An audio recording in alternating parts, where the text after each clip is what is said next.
Buenos días, buenas tardes o buenas noches, según la hora, el horario o el uso horario desde el que se asomen a esta presentación a la que damos la bienvenida. El título de la presentación está muy claro: más allá de rendimientos académicos, alcohol, drogas y dinámicas escolares. Es decir, aborda cuestiones relacionadas con el consumo de determinadas sustancias y la escuela o el sistema educativo.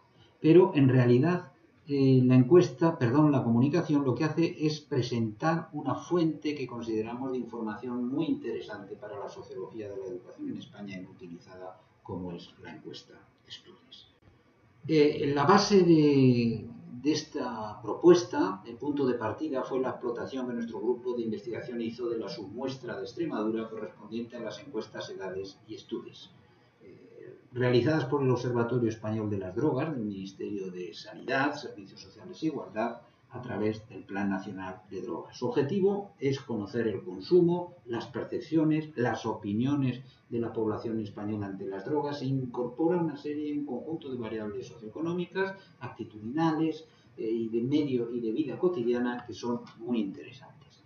La encuesta Edades es una encuesta domiciliaria a la población de 15 a 64 años residente en hogares familiares, y la encuesta Estudies es una encuesta dirigida exclusivamente a los escolares. Es una encuesta estatal sobre uso de drogas en enseñanzas secundarias. Ese es su acrónimo. A estudiantes de 14 a 18 años que cursan enseñanzas secundarias. Ambas encuestas se hacen en años alternos. Por tanto, la Edades empezó en el año 95, Estudies en el 96. El análisis de esas encuestas inicialmente lo hicimos con una finalidad orientada al conocimiento de actitudes y hábitos de consumo, aspectos relacionados con la prevención, etcétera, que es una de las líneas de investigación de nuestro grupo. Sin embargo, nos permitió ver las potencialidades de ambas encuestas como fuente de datos primaria para la sociología de la educación. Y hemos querido probar esas posibilidades con la encuesta Estudies. En esta hemos trabajado dos cuestiones. Por un lado, hemos relacionado el consumo de sustancias por parte de los estudiantes con el nivel de formación de sus progenitores. Creemos que ese nivel de formación forma parte del capital social de los estudiantes e influye, aunque no determina, en sus elecciones. Y hemos relacionado el consumo de sustancias y otros comportamientos normalmente vinculados a tales hábitos con los resultados económicos, de nuevo medidos a través de indicadores que consideramos de cierta calidad. Partimos para ello del concepto de capital social de Coleman. Este componente influye en los procesos de socialización y, por tanto, en la disposición a la acción, en las actitudes de las personas frente a hechos sociales como el consumo, la utilización de drogas, pero también la conciencia ambiental, las conductas delictivas y cuáles otros desafíos de la vida. Pero claro, tenemos un problema, como planteaba el propio Coleman, porque si el capital físico es plenamente tangible, está encarnado en forma material, observable en el dinero, en los Audis, en los Mercedes, en las piscinas, el capital humano es menos tangible. Está embebido en habilidades y conocimientos adquiridos por un individuo, aunque haya indicadores como de tipo credencialista. Pero el capital social aún es menos tangible, como decía Coleman, porque existe en las relaciones entre personas. Por tanto, siendo difícil de observar, la expresión, la construcción y detección de indicadores es fundamental. Nosotros partimos de la propuesta de Coleman de que el capital social podría descomponerse en tres componentes también intangibles: obligaciones, expectativas y fiabilidad de las estructuras. Por ejemplo, sin la fijación de normas sociales en la personalidad de los nuevos miembros de la sociedad. Si hay una comunidad que apoya y proporciona beneficios efectivos a quien obtiene un alto rendimiento en la escuela, eso, dice Coleman, facilitará enormemente la propia tarea de la escuela. Es decir, la existencia de una normativa, si es eficaz, es una forma de capital social. O lo que es lo mismo, la impregnación de ese capital social implica una socialización exitosa en esa sociedad. Por tanto, el capital social de la familia se focalizaría en la información, las obligaciones, las normas transmitidas a los niños en el curso de relaciones sociales intrafamiliares. Por supuesto, también tenemos en cuenta en el análisis la propuesta de capital cultural de Bourdieu, en cierto modo directamente vinculable al concepto de clase. no en el sentido marxista, pero sí en el weberiano, es decir, entendida como interconexión multidimensional entre la clase, el estatus y el poder, unido a todo el conjunto de elementos que Coleman incluiría, sin embargo, en la cuenta del capital social. Pues al hablar de capital cultural, Bourdieu entiende las formas de conocimiento, educación, habilidades, ventajas que tiene una persona y que le dan un estatus más alto dentro de la sociedad. Por eso nos manejamos más bien con el concepto de capital social de Coleman. Bien, en buena lógica con todo lo anterior, los padres con niveles educativos universitarios, considerábamos al hacer ese análisis, esperábamos que poseen más cantidad de ese capital cultural que transmiten y consolidan en sus hijos, educándoles al margen de la información que reciban por otros agentes de socialización, empezando por la propia escuela, por ejemplo, en modos de vida saludables. Así, estos hijos tendrían más posibilidades de rechazar las prácticas de consumo de todo tipo de sustancias, como tabaco, alcohol, otras drogas.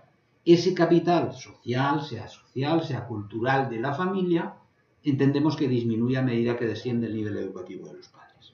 Por lo que, si esto es así, habría de ser más probable encontrar en esas familias de niveles educativos inferiores una menor educación en hábitos saludables y, por tanto, una mayor propensión al consumo de sustancias. Bien, para construir el indicador de capital cultural de la familia, la encuesta Studes no aporta muchos elementos. El único que aporta de interés es el nivel de estudios de los progenitores. Entonces nosotros lo que hemos hecho ha sido darle un valor a ese nivel de estudios y hacer una media del nivel alcanzado por ambos progenitores. Y a partir de aquí categorizar en un nivel básico, un nivel medio correspondiente a la enseñanza de educación secundaria y un nivel universitario para quienes en ambos casos tuvieran estudios universitarios. Bien, ¿qué es lo que nos muestra cuando hemos hecho estos cruces? Bien, pues como puede verse en estos gráficos, en principio una regla general. La inmensa mayoría de los escolares, independientemente del nivel educativo, no han consumido tabaco, por ver la primera de la sustancia, ningún día en su vida. Hay que tenerlo en cuenta. A veces pues da la sensación de que no es así. La realidad mediática o la realidad percibida en nuestro entorno no se corresponde, como tantas veces, con la realidad social. Bien, pero de entre aquellos que han consumido, ¿qué nos dicen los datos? Pues que son los escolares con padres con nivel educativo medio los que en mayor medida han consumido tabaco para el periodo de más de 40 días a lo largo de su vida. Además, tienen el porcentaje más alto de aquellos que fuman diariamente. Si vemos en relación al consumo de alcohol, ¿qué observamos? Pues, por un lado, los porcentajes de consumo de alcohol de los escolares, independientemente de los niveles educativos que posean sus padres, son significativamente superiores al consumo de alcohol, como podemos poner de manifiesto. En cuanto a los padres con nivel educativo medio, vemos que son también los mayores consumidores de alcohol para el último mes. Y en cuanto al consumo de marihuana, ¿qué encontramos? Pues quienes en mayor medida consumen marihuana entre 10 y 30 días al mes, es decir, el consumo más frecuente, son los escolares cuyos padres tienen niveles educativos más bajos, niveles educativos más básicos. Y vemos que la diferencia es ostensible entre el nivel universitario y el básico. En cualquier caso, también tenemos que decir, de nuevo, en cuanto a la marihuana, que la inmensa mayoría de los escolares, independientemente del nivel educativo de sus padres, no la ha consumido nunca. O dicen no haberla consumido nunca. Quienes tienen un consumo más esporádico, quienes en mayor medida han fumado marihuana más de 40 días, son los escolares, de nuevo, con nivel educativo medio. En cuanto a otras drogas, bueno, el gráfico precedente, el gráfico que podemos observar es muy elocuente. El capital cultural de los padres y el consumo de otras drogas por parte de los escolares, como la heroína, la cocaína, el éxtasis, hemos construido una media de consumo, porque se tratan de casuísticas en la que la aparición de casos es tan baja que estadísticamente es insignificativa. Hemos hecho una media de todas ellas y vemos que hay una relación directa e inversamente proporcional. A medida que sube el capital cultural de la familia, menor es el consumo que los escolares hacen de este tipo de drogas consideradas las más peligrosas. Perdón, volvamos aquí. ¿Qué significa esto? Bueno, pues que nos encontramos con escolares que tienen un capital social que les impele o les limita en la elección de determinados consumos, pero que cuando inician el consumo, la capacidad económica mayor que tienen determinados sectores, pues facilita ese consumo. Es decir, el consumo está relacionado directamente con el capital cultural en la medida en que vemos que también hay una relación directa entre el capital cultural y la paga semanal que se aporta. Habría que hacer análisis más detallados, como la intención es mostrar esa virtualidad, ese interés, pues lo dejamos en ese punto. En el desarrollo de la comunicación pueden ver. El otro elemento que vamos a trabajar de esta encuesta es un indicador de los resultados escolares que incorpora la encuesta, que es la repetición de curso. El único, pero creemos que interesante. Bien, hay que partir del principio de que en la mayor parte de los países pues se contempla la repetición de curso para los alumnos que no alcanzan los objetivos y que, aunque no se considera en sentido estricto fracaso escolar, es evidente que sin repetición no se produce el fracaso. Bien, en este sentido la encuesta pues aporta ya algunos datos interesantes en la medida en que pone de manifiesto pues cómo la intensidad de la repetición es mayor en Extremadura que en España, sobre todo entre aquellos que serían más indicadores de fracaso, es decir, en quienes han repetido 2 o más veces, que llega a ser casi un 30% más alto que la media nacional, casi un 12% frente a cerca de un 9% de media nacional. Bien, podemos con esta encuesta analizar un poco cuál es el perfil de los repetidores en algunos sentidos, por ejemplo, en cuanto a género, en cuanto a edad o a cuanto niveles de estudio. Vemos, por ejemplo, que repiten menos las chicas que los chicos. Los varones repetidores llegan a un 43% frente a un 35% de las mujeres. Vemos que repetir se incrementa y mucho con la edad, es decir, lógicamente, cuanto mayor es la edad del entrevistado, más probabilidades hay de que haya repetido alguna vez. Y en tercer lugar, pues nos aparece cómo los alumnos repetidores hacen módulos de grado medio en mayor medida que bachillerato. Esta página pues refleja muy bien esos datos que pueden desarrollarse más ampliamente en la comunicación. Otro aspecto, profundizando un poco más en la edad a la que se ha repetido curso por primera vez, pues vemos cómo a repetir cursos empieza relativamente pronto. Más del 9% había repetido curso durante la enseñanza primaria, pero es durante la ESO cuando se producen la mayor parte de las repeticiones. Son muy raros y a los alumnos que repiten por primera vez después de finalizar la ESO. Ahora, cuando se repite por segunda vez, bueno, lo que los datos nos ponen de manifiesto es que repetir curso a edades tempranas incrementa la probabilidad de hacerlo en más de una ocasión. De los que han repetido una vez, el 15% lo hicieron por primera vez cursando primaria. Ahora, de los que han repetido más de una vez, el 50% lo hicieron ya en esa etapa. Es un dato interesante también que se puede extraer de esta encuesta. Ahora, en relación a la cuestión al cruce de variables, que era lo que especialmente queríamos probar con la encuesta, ¿qué nos permite este elemento de la repetición de curso?